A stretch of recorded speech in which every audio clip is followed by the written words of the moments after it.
हमारी रोजमर्रा की दुनिया के पीछे एक ऐसी दुनिया छिपी है जहां साइंस और लॉजिक दम तोड़ देते हैं। कभी कभी खौफ किसी पुराने अस्पताल के ठंडे सन्नाटे में घात लगाकर बैठा होता है, तो कभी किसी सुनसान पहाड़ी रास्ते पर एक खूबसूरत चेहरे के रूप में आपका इंतजार करता है। ये उन लोगों की आप बीतियां हैं जिन्होंने उस मंजर को देखा जिसे देखा नहीं जाना चाहिए था, जहां डर कभी आदमखोर हकीकत बनकर सामने आता है, तो कभी एक चलते हुए जाल के रूप में आपकी जान लेने की कोशिश करता है। आप देख रहे हैं स्ट्रेंज लॉर, और ये हैं लोगों के साथ घटी 3 सच्ची घटनाएं। तो चलिए शुरू करते हैं।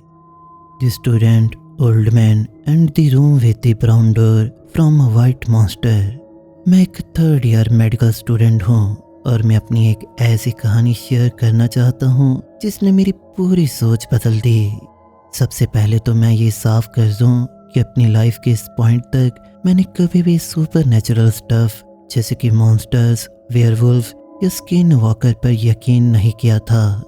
मैं खुद पर किसी चीज़ के कारण पर यकीन करने वाला मानता था और मेरे लिए ये सब बातें कॉमन सेंस के दायरे से बाहर थी। दूसरी तरफ मेरा एक अच्छा दोस्त, बल्कि मेरा बेस्ट फ्रेंड यान बिल्कुल अलग था। उसे हमेशा से सुपर नेचुरल चीज़ों से लगाव था और वो नेचुरली इन सब पर बिलीव करता था। लेकिन 2 साल पहले जब मैं अपना मेडिकल स्कूल का पहला साल ख़त्म करके होम टाउन लौटा, तो वो कुछ अजीब हरकतें करने लगा था और ऐसी बातें कर रहा था जिनका कोई मतलब ही नहीं था। वैसे तो समय समय पर अपनी कॉन्स्पिरेसी थ्योरीज बनाता रहता था, लेकिन इस बार बात कुछ अलग थी। मुझसे अलग उसे समझ नहीं आ रहा था कि किस कॉलेज में एडमिशन ले, इसीलिए उसने पढ़ाई के बजाय जॉब करना बेहतर समझा। उसकी फैमिली ने उसे सर्टी सर्वेलेंस नाम की एक कंपनी में जॉब दिलवा दी, जो अलग अलग जगहों पर वीडियो सर्वेलेंस का काम करती थी। मेरे लौटने के बाद मैं और यान एक कॉफ़ी के लिए बाहर गए ताकि पुरानी आदत ताज़ा कर सकें। बेशक जब मैं दूर था तब हम वर्चुअली चैट और फ़ोन पर बात करते थे, पर रियल लाइफ में साथ घूमने का कोई मुकाबला नहीं है। एम आई राइट? उस मीटिंग के दौरान उसने उन अजीब गरीब चीज़ों के बारे में बात करना शुरू किया। उसने कहा कि कंपनी का ओनर माइल्स, जिसने उसे हायर किया है, वो वैसा शरीफ इंसान नहीं जैसा वो दिखता है। यान ने बताया कि माइल्स के ऑफिस में एक अजीब तरह का रेड डोर है। कैसा रेड डोर? मैंने थोड़ा कंफ्यूज होकर पूछा। उसने बताया कि माइल्स का एक सख्त रूल था कि कोई भी उस कमरे के अंदर नहीं जाएगा, लेकिन यान की क्यूरियोसिटी उस पर हावी हो गई। एक दिन जब माइल्स ऑफिस में नहीं था तो उस कमरे के अंदर घुस गया। उसका दावा था कि उसने अंदर एक डीमन को देखा था। उसने ये भी जोड़ा कि उसने उस कमरे के अंदर बहुत सारे वियर्ड सिंबल्स और खून बिखरे हुए देखा था।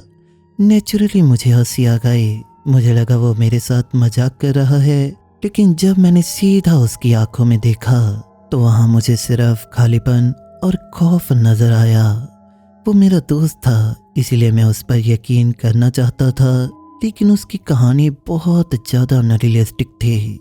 मेरा मतलब है, एक वीडियो सर्विलेंस कंपनी का मालिक जो खुद कैमरों से घिरा रहता है, अपने ऑफिस के एक लाल दरवाजे वाले कमरे में शैतान रखेगा। अगर मुझसे पूछो तो ये एक बुरे जोक जैसा था। यानी इस बात पर बहुत ज़्यादा गुस्सा हो गया कि मैंने उस पर यकीन नहीं किया, लेकिन उसने कहा कि वो अपने दावों का सबूत जरूर लाएगा। हमारी उस बातचीत के बाद 2 साल बीत गए। हर बार जब हम बात करते, यान अपनी देखी हुई चीज़ों के बारे में नई थ्योरीज लेकर आता। मुझे इसे लेकर कोई परेशानी नहीं थी। मुझे बस लगा कि यान इस चीज़ को लेकर थोड़ा ऑब्सेस्ड होता जा रहा था। लेकिन हाल ही में मेरा खुद का एक ऐसा एक्सपीरियंस हुआ जिसे मैं एक्सप्लेन नहीं कर सकता। ऐसी चीज़ जिसने मुझे एक बिलीवर बना दिया। जैसे कि मैंने बताया कि मैं 3rd ईयर मेडिकल स्टूडेंट हूँ। मेरी कहानी बहुत सिंपल है। जब से मुझे याद है, मैं हमेशा से एक डॉक्टर बनना चाहता था। मुझे लगता है इसमें मेरी दादी की गलती है। दरअसल वो एक नर्स थी और मुझे हमेशा अस्पताल में होने वाली दिलचस्प कहानियाँ सुनाती थी। वो मुझे हड्डियों के नाम, शरीर के अलग अलग हिस्सों के नाम लैटिन में सिखाती थी। जो भी हो, हाई स्कूल ख़त्म होने तक मुझे पता था कि मेरा सच्चा और एकलौता रास्ता मेडिसिन ही है। मैं आपको बता दूं, मेडिकल स्कूल कोई मजाक नहीं है। पहले दिन से ही ये बहुत इंटेंस था। पहले साल तो खासकर बहुत ब्रूटल था। कई स्टूडेंट्स पहले साल को ऑटोनॉमी ईयर कहते हैं क्योंकि ये पहले साल का मेन सब्जेक्ट होता है और इसे पास करना बहुत मुश्किल। मैंने मसल्स, नर्वस और ब्लड वेसल्स को पढ़ने में घंटों घंटों लगा दिए, लेकिन आखिर में मेरी कड़ी मेहनत और मेरी दादी के सिखाए हुए बेसिक्स की वजह से मुझे एनाटॉमी में ए मिला। एनाटॉमी में ए ग्रेड मिलने का एक बहुत बड़ा फ़ायदा भी था कि आपको डाइसेक्शन हॉल में एक असिस्टेंट के तौर पर काम करने का मौका मिलता था। ये जॉब सिर्फ टॉप स्टूडेंट्स के लिए रिजर्व थी। अपनी स्किल्स को निखारने और अपनी स्टूडेंट लाइफ की ज़रूरतों के लिए थोड़ा एक्स्ट्रा कैश कमाने का एक शानदार तरीका था। मैं एक ट्रॉमा स्टेशन के पास एक किराएदार के तौर पर रहता था ताकि मैं ज़्यादा से ज़्यादा 40 मिनट में अपने कॉलेज पहुंच सकूं। मैंने ये जॉब बिना किसी हिचकिचाहट के एक्सेप्ट कर ली थी। जिस आदमी ने मुझे अपार्टमेंट किराए पर दिया था वो एक बुजुर्ग आदमी था। हम उन्हें मिस्टर हेल्थी कहेंगे। मिस्टर हेल्थी उस तरह के इंसान थे जो लगातार हर चीज़ की शिकायतें करते रहते थे, खासकर मेरे लाइफस्टाइल को लेकर। दरअसल मिस्टर हेल्थी को अनहेल्थी फूड, खासकर ग्रीसी फूड से बहुत चिढ़ थी। अपनी लेट नाइट स्टडीज़ के दौरान मैं अक्सर बाहर जाकर पिज़्ज़ा का एक स्लाइस ले आता था, जो जाहिर तौर पर मिस्टर हेल्थी को पसंद नहीं था। उन्हें मेरी साफ सफाई भी कुछ खास पसंद नहीं थी, लेकिन वो अपार्टमेंट बहुत अच्छे दाम पर दे रहे थे। जैसे कि मैंने कहा, लोकेशन बहुत बढ़िया थी, इसलिए मैं ज़्यादातर समय उन्हें इग्नोर ही करता था। कभी कभी वो मेरे लिए अपना बनाया हुआ हेल्थी वेजिटेबल लंच भी लाते थे, जो कि उनका एक अच्छा जेस्चर था। एक असिस्टेंट के तौर पर मेरा काम फर्स्ट ईयर के स्टूडेंट्स को उनके एनाटॉमी प्रैक्टिकल के दौरान गाइड करना था। मैं उन्हें मसल्स और नर्व्स के उस भूल भुलैया के बीच रास्ता दिखाता था। मैं उन्हें सही डाइसेक्शन टेक्निक्स डेमोन्स्ट्रेट करता था, एनाटॉमिकल स्ट्रक्चर को डिटेल में समझाता और उनके सवालों के जवाब देता। ये काम मेरे नॉलेज और मेरी जेब दोनों के लिए बहुत अच्छे थे। वो डाइसेक्शन हॉल कॉलेज के पास ही एक पुरानी बिल्डिंग में था। डाइसेक्शन हॉल के अंदर जाने के लिए आपको पुराने भूरे रंग के वुडन डोर से गुजरना पड़ता था। वो दरवाजे इतने बड़े और भारी थे कि उन्हें खोलना स्टूडेंट्स के लिए एक छोटी मोटी कसरत जैसा था। मुझे याद है जब मैंने पहली बार उन दरवाज़ों को देखा था, उनका पेंट सालों के इस्तेमाल से उखड़ चुका था और उनसे निकलने वाली आवाज़ वो दरवाज़ा खोलते या बंद होते वक्त किसी जख्मी जानवर की तरह आती थी। उन दरवाज़ों के पीछे डाइसेक्शन हॉल था। वो जगह अपने आप में बहुत ईरी थी। वहाँ की ठंडक और स्थिर हवा आपसे चिपक जाती थी और फॉर्मल्डिहाइड की वो तीखी गंध हमेशा आपके साथ घर तक आती थी। कमरे में बड़ी बड़ी मेटल टेबल्स थी जिनमें ड्रेनेज सिस्टम लगा था और कैबिनेट्स प्रिजर्व्ड स्पेसिमेन से भरे हुए थे। बस इतना समझ लीजिए कि आप वहाँ रात में रहना पसंद नहीं करेंगे। मैं डाइसेक्शन हॉल में अकेला काम नहीं करता था। मैं मिस्टर बी के अंडर काम करता था, जो कि एक बहुत ही अनुभवी एनाटॉमी इंस्ट्रक्टर थे और सालों से यूनिवर्सिटी में थे। मिस्टर बी एक बहुत ही अजीब इंसान थे। मुझे गलत मत समझिए, वो बहुत ब्रिलियंट और गहरे जानकार थे, लेकिन बहुत ही ऑड। उनके पास होने पर मुझे हमेशा स्ट्रेंज वाइब आती थी, वैसे ही जैसे आपकी रीढ़ की हड्डी में चिल्स पैदा कर दें। वो शायद ही कभी मुस्कुराते थे और उनकी नज़रें चीज़ों पर ज़रूरत से ज़्यादा देर तक टिकी रहती थी, चाहे वो स्टूडेंट्स हो, लाशें हों या मैं खुद। एक बार मैंने उन्हें एक जार में रखे हुए हाथ से फुसफुसाते हुए देखा, लेकिन मैंने उसे अपनी नींद की कमी समझकर इग्नोर कर दिया था। इसके बावजूद मैं उनकी रिस्पेक्ट करता था। उन्होंने मुझे ऐसी टेक्निक सिखाई जो टेक्स्ट बुक्स में भी नहीं थी। उन्होंने एनाटॉमी को एक आर्ट बना दिया था, लेकिन दूसरी तरफ उनका डेड बॉडीज को लेकर इतना पैशनेट होना मुझे थोड़ा वियर्ड लगता था। मिस्टर हेल्थ की मिस्टर बी को लेकर अपनी एक थ्योरी थी। देखो बेटा, वो शुरू करते हैं, मिस्टर बी एक डिवोर्सी आदमी है। अकेलापन इंसान को पागल कर सकता है। शायद एनाटॉमी ही उनकी कड़वी सच्चाई से बनने का रास्ता है। इसलिए मेरी बात मानो, जल्दी कोई लड़की ढूंढो और शादी कर लो। समझे ना। या फिर से वो अपनी लाइफ एडवाइस शुरू कर देते, लेकिन उनकी बातों में थोड़ा सा दम था। मिस्टर बी 40 की उम्र के आसपास के थे, कोई बच्चे नहीं थे, और पता नहीं बाहर उनका कोई दोस्त था भी या नहीं। किस्मत से मिस्टर बी को लेकर जो मुझे स्ट्रेंज वाइब्स आ रही थी वो सच साबित हुई। मैं हमेशा अपने अपार्टमेंट में नहीं पढ़ता था, कभी कभी कॉलेज की लाइब्रेरी में रुक जाता था। वहाँ बहुत कंफर्टेबल कुर्सियाँ थी और मुझे ऐसी किताबें मिल जाती थी जो बहुत महंगी और रेयर थे। एक शाम मैं लाइब्रेरी में देर तक रुक गया। मेरा पैथोलॉजी का एक इम्पॉर्टेंट टेस्ट आने वाला था। जब मैंने पढ़ाई खत्म की तो मैंने अपना सामान समेटा और कॉलेज से निकला। लेकिन जैसे ही मैं उस बिल्डिंग के पास से गुजरा जहाँ डाइसेक्शन हॉल था, मैंने देखा कि अंदर की लाइट जल रही थी। इतनी देर रात को मिस्टर बी वहाँ क्या कर रहे हैं? ये शायद कोई सफाई करने वाला होगा, मैंने खुद से सोचा। मैं ट्रॉमा सेंटर की तरफ पढ़ ही रहा था कि मेरी क्यूरियोसिटी मुझ पर हावी हो गई और मैंने चेक करने का फैसला किया। मुझे लगा वो शायद कल के लिए लेसन की तैयारी कर रहे होंगे। जैसे ही मैं बिल्डिंग के अंदर घुसा, मैंने देखा कि डाइसेक्शन हॉल के वो भूरे भारी दरवाजे थोड़े से खुले हुए थे और अंदर से एक आवाज आ रही थी। मुझे किसी गीली चीज की आवाज सुनाई दी, जैसे कोई किसी मोटी और रसीली चीज को चबा रहा हो। मैंने दरवाजे के पास जाकर अपना कान लगाया। वो आवाज साफ थी। वो मांस को फाड़ने और खाने की आवाज थी और बीच में खून पीने की आवाज आ रही थी। मुझे वहां से भाग जाना चाहिए था। मेरा रोम रोम कह रहा था यहाँ से निकल जाओ, लेकिन इंसान की जिज्ञासा बहुत बड़ी चीज है। मैंने उस थोड़े से खुले हुए दरवाजे से अंदर झांका और जो मैंने देखा वो मुझे मौत तक डराता रहेगा।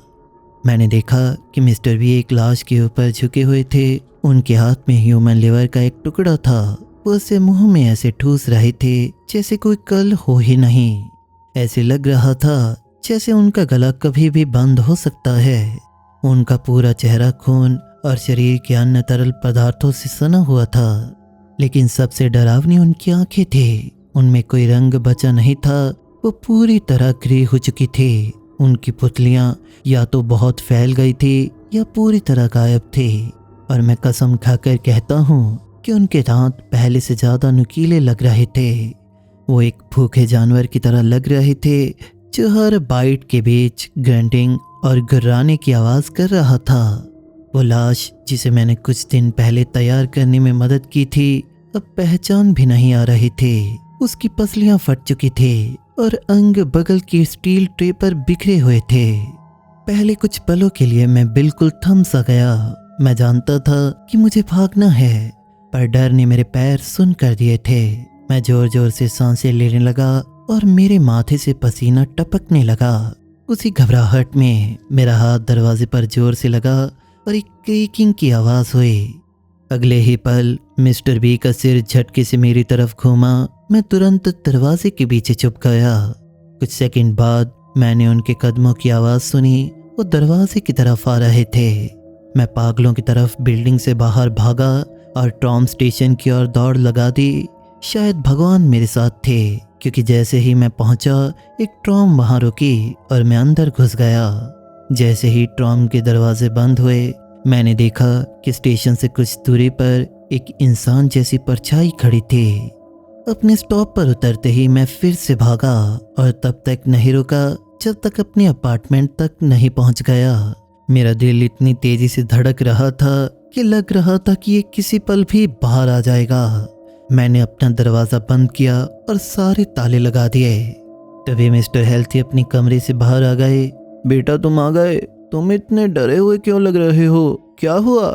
मैं उन्हें बताने ही वाला था कि तभी किसी ने दरवाजे को बहुत जोर से पीटना शुरू कर दिया।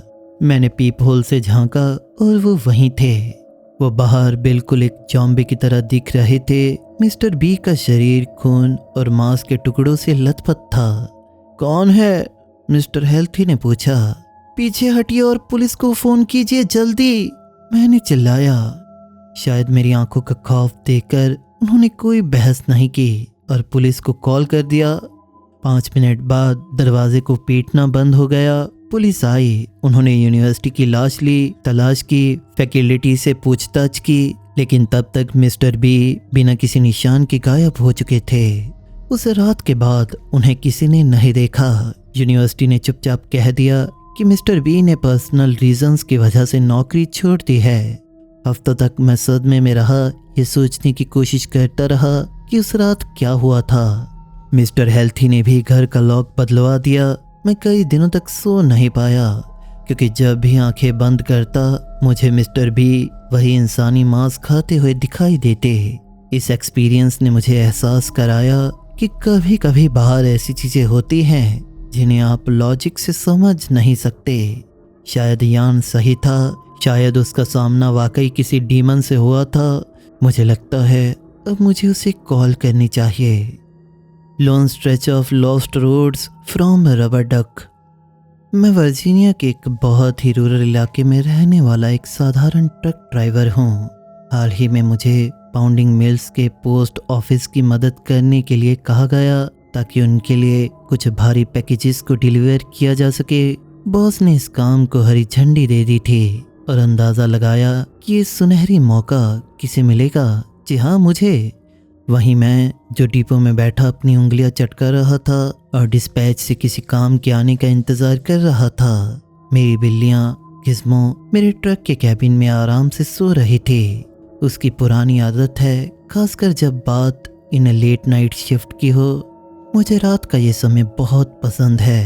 हर तरफ सन्नाटा होता है सिवाय झिंगुरों, उल्लुओं और चमगादड़ों की आवाज़ों के। रात की ये मेलोडी हमेशा से मेरी पसंदीदा रही है। पहाड़ों के उन अकेले रास्तों पर एक सुकून देने वाला बैकग्राउंड म्यूजिक। उस रात जुगनू भी बाहर निकले हुए थे, जो नदियों और जंगलों को अपनी रोशनी से चमका रहे थे। मैं खिड़की से आती हुई हवा मुझे रिलैक्स कर रही थी, लेकिन शायद मैंने खुद को ही नजर लगा दी थी। तभी बॉस ने ऑफिस से मेरा नाम चिल्लाया और मुझे ये खुशखबरी सुनाई। मेरे प्यारे बॉस ने मुझे लोकल पोस्ट ऑफिस भेज दिया। बेशक मैं ये बात पूरी सार्केज़म के साथ कह रहा हूँ, क्योंकि वो एक चिड़चिड़े बूढ़े आदमी थे। मैंने गिज़्मो को कैबिन में छोड़ दिया था। उसके पास खाना, पानी और उसका कैट बॉक्स था, तो जब तक मैं वापस आता तो वो ठीक थी। वैसे भी वो बूढ़ी बिल्ली अब मेरे आने जाने पर ज़्यादा ध्यान नहीं देती थी। मैं पोस्ट ऑफिस के अंदर गया, वहाँ मेरे लिए रखी चाबियाँ उठाई और उस पुराने पोस्टल ट्रक में चढ़ गया। ऐसे छोटे कस्बों में आपको अक्सर हर जगह मदद करनी पड़ती है। मैंने पार्किंग लॉट में बैठकर अपना फ़ोन निकाला। मुझे जीपीएस की सख्त ज़रूरत थी, क्योंकि ज़्यादातर पैकेज पहाड़ों के उन रास्तों पर थे जहाँ लोग शायद ही कभी रहते थे।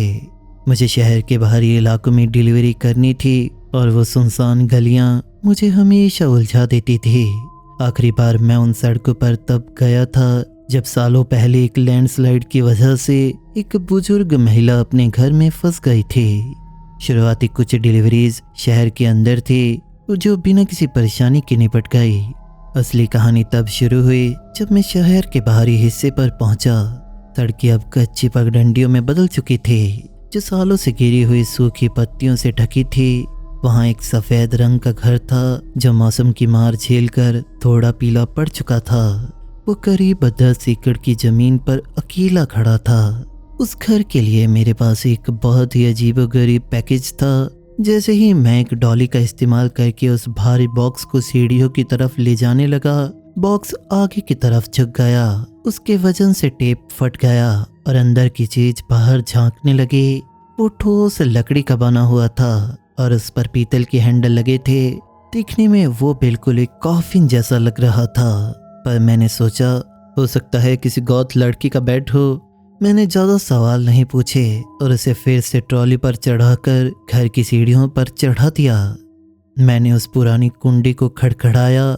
बाहर एक बहुत ही हसीन महिला आई। वो मुझसे थोड़ी लंबी थी और उसकी आंखें इतनी गहरी नीली थी कि एक पल के लिए मेरी सांसें रुक गई। वो बहुत धीरे से बोली, थैंक्स, मैं इस होप चेस्ट का कब से इंतज़ार कर रही थी। क्या? ओ, तो ये कोई ताबूत नहीं है, मैंने मजाक किया।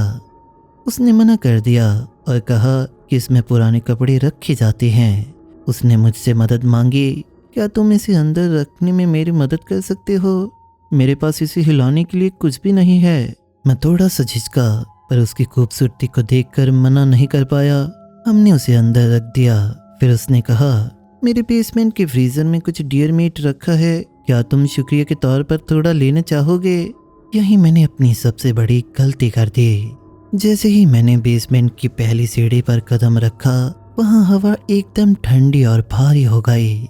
वहाँ से जो गंध आ रही थी वो सिर्फ किसी चीज के सड़ने की गंध नहीं थी, वो कुछ बहुत गलत था।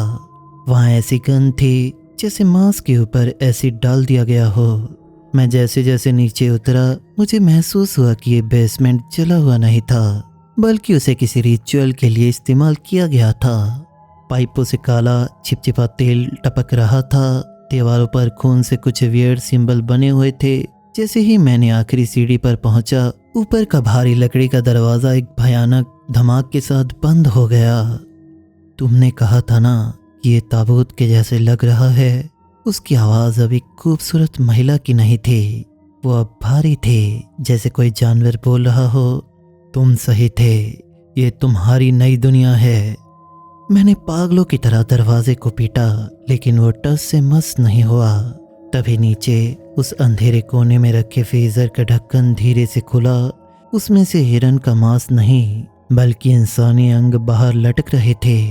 जो धुआं पाइपों से निकल रहा था वो अब मेरी आंखों में जलन पैदा कर रहा था। अचानक उस टूटे हुए वेंट से उसने नीचे झांका।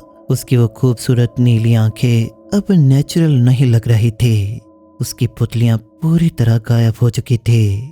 तभी मुझे उस कोने में 3 और कॉफिन रखे दिखाई दिए और उनमें से आ रही स्क्रैचेस की आवाज़ बता रही थी कि अंदर कोई अभी भी जिंदा है। डर के मारे मेरे गर्दन के बाल खड़े हो गए। मैंने एक भारी लकड़ी का कुंडा उठाया और पूरी ताकत से खिड़की पर दे मारा। खिड़की टूट गई, लेकिन जैसे ही मैं बाहर निकलने लगा, उस चीज ने ऊपर से मेरा पैर पकड़ लिया। उसकी पकड़ इतनी मजबूत थी कि मुझे अपनी हड्डियां चटकने की आवाज आई। मैंने अपनी पूरी जान लगाकर उसे लात मारी और कांच के नुकीले टुकड़ों के ऊपर से खुद को बाहर घसीटा। मेरा शरीर लहूलुहान था। मैं अपने ट्रक की तरफ भागा। पीछे मुड़कर देखा तो वो औरत या जो भी वो चीज थी, चारों पैरों पर किसी मकड़ी की तरह रेंगते हुए मेरे पीछे आ रहे थे। उसकी चीख किसी भी इंसान की जैसी नहीं, बल्कि एक जख्मी शैतान की जैसी लग रही थी। जब पुलिस वहां पहुंची तो उन्हें वो घर नहीं मिला। वहां सिर्फ उस जले हुए बेसमेंट का कंकाल बचा था। पुलिस ने बताया कि 2004 में वहां एक भयंकर आग लगी थी, जिसमें एक पूरा परिवार जिंदा जल गया था। लेकिन सबसे डरावनी बात कुछ और थी। जब उन्होंने उस जले हुए मलबे को खोदा तो उन्हें वो कॉफिन मिला जो मैंने डिलीवर किया था। जब उन्होंने उसे खोला तो उसके अंदर मेरा नाम लिखा हुआ था। एक ब्रास प्लेट लगी हुई थी जिस पर मेरी मौत की तारीख आज की लिखी थी। मैं आज भी जिंदा हूँ, लेकिन मेरे जख्म अभी भी नहीं भरे हैं। रात को जब मैं सोता हूँ तो मुझे अपने कमरे के दरवाजे के बाहर वही नॉकिंग सुनाई देती है। दोस्तों, मेरी बात की गांठ बांध लो। अगर कोई अजनबी औरत तुम्हें अपने बेसमेंट में बुलाए, चाहे उसकी आंखें कितनी भी नीली हों, वहां से तुरंत भाग जाओ। The goat sucker of Sonora. मेरा नाम एलोस्ट्रेंडो है और मैं मैक्सिको एरिजोना बॉर्डर के पास एक छोटे से गांव में बड़ा हुआ हूँ। शहर के लोग अक्सर इन इलाकों को बंजर जमीन कहते हैं, लेकिन जो यहाँ रहते हैं वो जानते हैं कि रात के सन्नाटे में ये रेगिस्तान क्या क्या छिपाए रखता है। मैं खुद को एक मॉडर्न इंसान मानता हूँ। मेरे पास ऑफिस जॉब है, मैं सुबारू चलाता हूँ और सुपर नेचुरल चीज़ों पर मेरा भरोसा ना के बराबर था। लेकिन पिछले साल की गर्मियों ने मेरा ये वहम हमेशा के लिए तोड़ दिया। ये कहानी तब शुरू हुई जब मैं अपने बीमार चाचा से मिलने उनके पुराने रेंच पर पहुंचा। चाचा का फार्म एरिजोना के उस हिस्से में है जहां इंसान कम और सन्नाटा ज़्यादा रहता है। वहां पहुंचते ही मुझे एहसास हुआ कि कुछ काफ़ी गलत था। जब मैं वहां पहुंचा तो चाचा अपने बरामदे में बैठे हुए थे। उनकी आंखों में वो चमक नहीं थी जो हमेशा हुआ करती थी। उनके चेहरे पर एक अजीब सा डर था। फार्म पर हमेशा भेड़ों और बकरियों का शोर रहता था, लेकिन उस दिन वहाँ एक पूरी शांति थी। एलेसेंड्रो बेटा, उन्होंने धीमी आवाज में कहा, रात को बाहर मत निकलना और खिड़कियों के शटर कसकर बंद कर रखना। मैंने हंसकर कहा, चाचा आप फिर से उन पुरानी कहानियों की बात कर रहे हैं, अब हम 2024 में हैं। लेकिन उन्होंने मेरा मजाक नहीं समझा। उन्होंने अपनी पुरानी फटी हुई कमीज के नीचे से अपनी बाजू दिखाई। वहां पर 4 गहरे जख्म थे, जैसे किसी बहुत बड़े नाखून या पंजे से हमला किया गया हो।